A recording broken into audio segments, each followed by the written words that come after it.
Many years ago when I first started speaking about work-life balance, I asked people to consider 4 quadrants of life: work, play, relationships and self-care, and to ask which area needs more time and attention. While this is a beginning way to think about where balance might be missing, it no longer gets to the heart of how we can create healthy balance to offset stress and burnout. Many pundits consider the term work-life balance a dinosaur of the 1990s, calling it a myth and impossible to attain, and there is a movement afoot in this country to deconstruct it. Many interpret work-life balance to mean perfect balance or equal balance, in which each quadrant must be perfectly balanced. Major corporations are batting around the new buzz phrase, work-life integration. Jeff Bezos, for example, advises Amazon employees to stop aiming for work-life balance because it implies a trade-off between the two. But what does integration mean? According to those who resist the term integration, it implies 24/7 connectivity. Organizations that routinely provide free electronic devices to employees have been accused of sending the message that employees must be on call. And a 2018 study suggested that wireless devices force employees to stay connected to their jobs when they're trying to disconnect.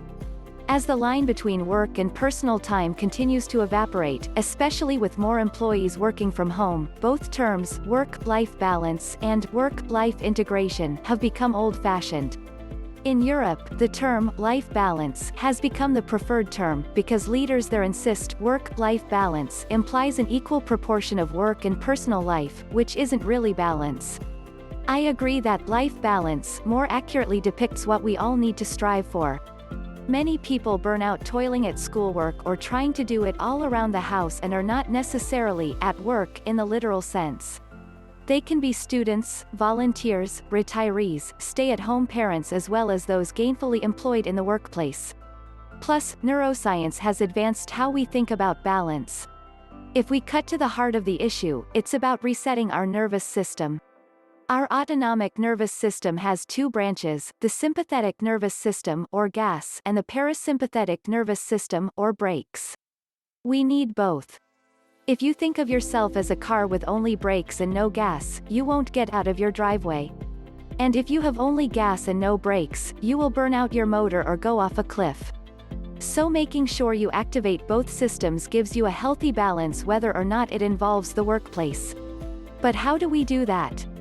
It's possible to be simultaneously engaged in a project, work or otherwise, and accomplish a deadline, gas, while practicing a microkiller, a brief, 5 minutes or less, exercise in which you're focused in the present moment, observing what's happening around you as it's happening, brakes.